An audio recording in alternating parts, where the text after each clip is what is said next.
감자는 탄수화물 덩어리인데 어떻게 근육을 단단하게 하고 종아리에 쥐가 나는 걸 없앨 수 있을까요? 흔하고 저렴한 감자가 플라보노이드, 카로티노이드, 비타민C 등 항산화제가 풍부하고 마그네슘, 인, 칼륨 등이 풍부한 몸에 좋은 음식입니다. 그런데 이러한 감자가 먹는 방법에 따라 혈당을 올릴 수도 있지만 혈당을 천천히 올리게 만들고 종아리 근육을 단단하게 만들 수도 있습니다. 조리 방법에 따라 몸에 영향을 미치는 게 다른 음식이 감자입니다. 오늘은 먹는 방법에 따른 감자의 효능을 알아보겠습니다. 혈당이 높으신 분은 어떻게 먹어야 할까요? 잠자다가 종아리나 발가락에 쥐가 나서 벌떡 일어나시는 분 계신가요? 속쓰림이 자주 발생하고 관절 통증으로 고생하시는 분은 끝까지 보시면 도움이 많이 됩니다.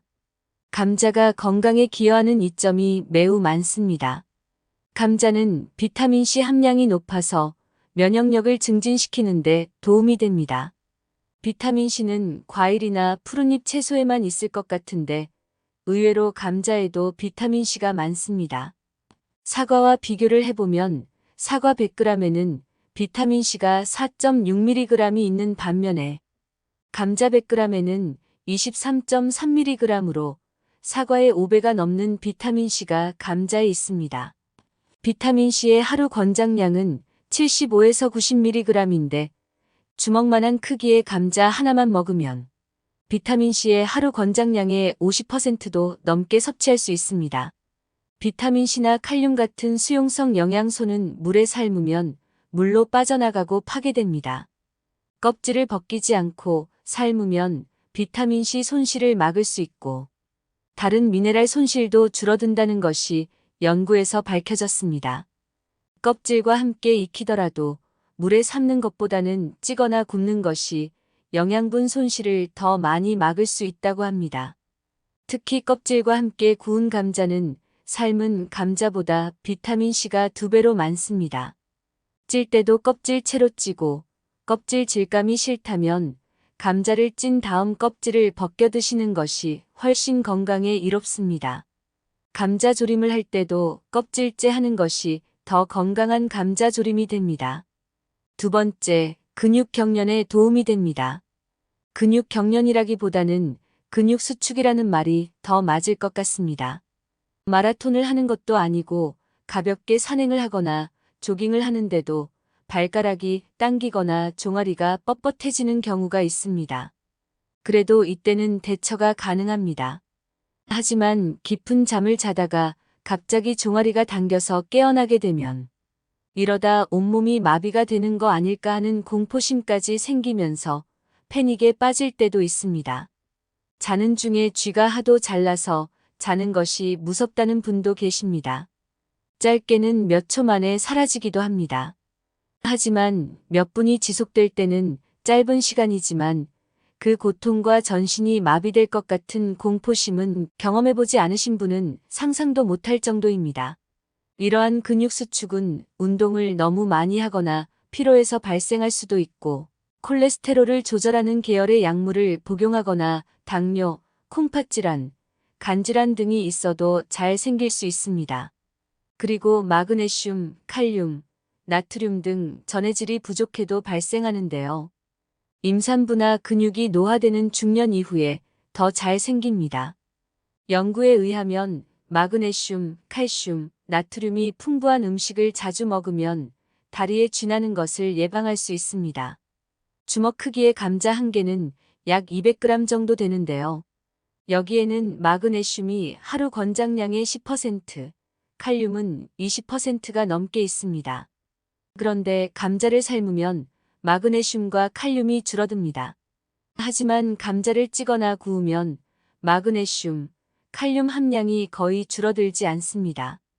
그래서 종아리에 쥐나는 것을 예방하기 위해서는 감자를 찌거나 구워 드셔야 합니다. 굽는 것은 시간도 많이 걸리고 귀찮기 때문에 감자를 한 번에 많이 쪄서 냉장 보관했다가 먹는 걸 추천합니다. 혈당 조절이 필요하신 분은 감자를 찔 때 찜기보다는 압력솥에 찌는 것이 혈당 조절에 도움이 되는데요. 연구에 의하면 굽거나 찌는 것보다 압력으로 찌면 혈당 지수가 내려갑니다. 또한 감자를 쪄서 바로 뜨겁게 드시는 것보다는 4도 이하에서 밤새 냉장 보관한 감자를 드시는 것이 좋습니다.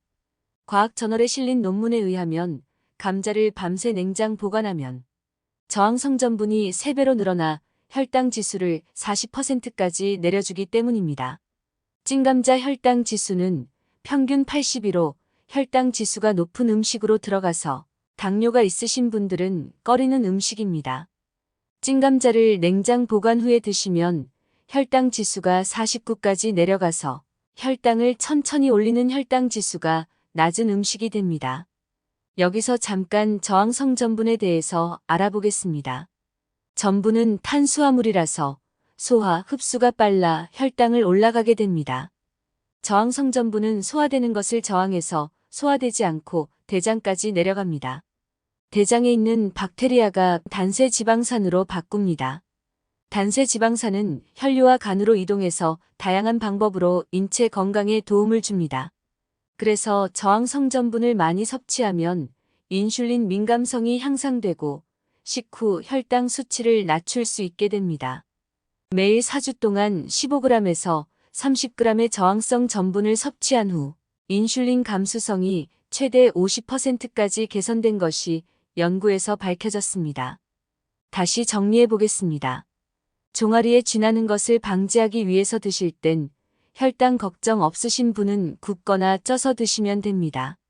혈당이 걱정되시는 분은 압력솥에 쪄서 밤새 냉장 보관 후에 드셔야 합니다. 감자가 노년에 근손실 예방 효과도 있다고 말하면 깜짝 놀라시는 분들이 많습니다. 감자에도 단백질이 있습니다.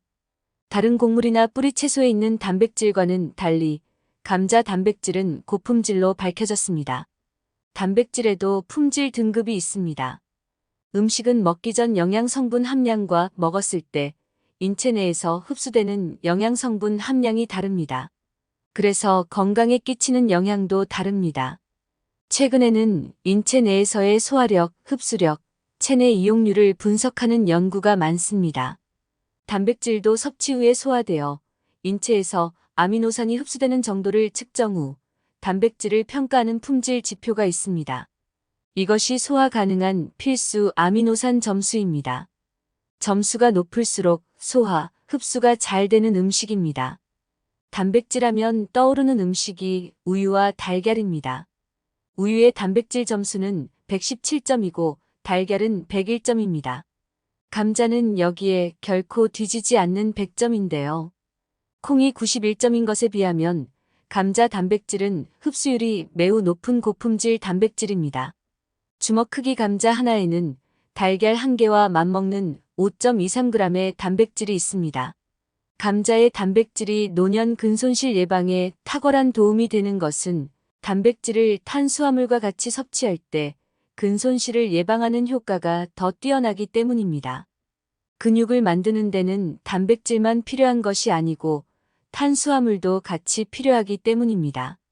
예를 들어 근육이 벽돌이라면 벽돌을 하나하나 쌓아 올리기 위해서는 노동이라는 에너지가 필요한데 그 에너지가 바로 탄수화물입니다. 에너지가 부족하면 근육에 있는 단백질을 분해해서 에너지로 사용하기 때문에 근육이 줄어듭니다. 그래서 적절한 탄수화물도 함께 섭취해야 합니다. 그런데 설탕이나 과당 같은 탄수화물은 쉽게 흡수되어 혈당을 확 올린 다음 쉽게 꺼져버리게 됩니다. 감자에 있는 저항성 전분은 다른 음식들의 소화도 지연시켜 혈당이 빠르게 오르는 것을 방지하고 장시간 지속적으로 에너지를 제공합니다. 아침에 삶은 계란 1개와 냉장 보관한 감자를 야채 샐러드와 같이 드시면 근손실과 종아리 쥐나는 걸 한 번에 예방할 수 있습니다. 관절 통증이나 속쓰림으로 고생하시는 분은 감자 주스를 만들어 드시면 좋습니다. 감자 주스는 수세기 동안 관절 통증을 완화하는 항염증제로 사용되었습니다. 여름에 감자를 갈아서 얼굴 마사지를 경험해 본 적 있나요? 어렸을 땐 약한 화상엔 할머니가 감자를 갈아서 붙여준 적도 있었습니다. 감자의 항염 특성이 자외선으로 인한 피부 손상이나 화상을 치료하는 효과가 있다는 걸 이미 알고 있습니다. 감자가 너무 흔하다 보니 무심했던 게 아닐까요? 이러한 항염 효과를 발휘하는 성분은 감자에 있는 콜린, 케르세틴입니다. 콜린은 근육의 수축과 이완, 기억력 향상을 돕고 만성 염증을 완화하고, 케르세틴은 고도의 항염증 작용을 합니다. 또한 감자의 저항성 전분은 위궤양 치료에 효과적인 것으로 알려져 있습니다. 감자를 갈아서 즙을 내서 마시면 관절염, 위궤양에 효과적입니다. 생감자를 갈아서 드실 때는 페르세틴이 감자 껍질에 몰려 있기 때문에 껍질과 같이 갈아야 합니다. 당뇨가 있으신 분은 감자즙 밑에 가라앉은 전분을 먹어도 되나 걱정이 될 수도 있습니다. 생감자에 있는 전분은 저항성 전분으로 혈당을 올리지 않고 위장 치료에 도움이 됩니다. 그러나 개인 체질에 따라 다르게 반응할 수도 있으니 처음에는 감자 반 개만 드셔보시고 괜찮으면 하루에 2번 드시면 효과가 더 빠르게 나타납니다. 생감자를 드실 때 주의해야 할 점이 있습니다.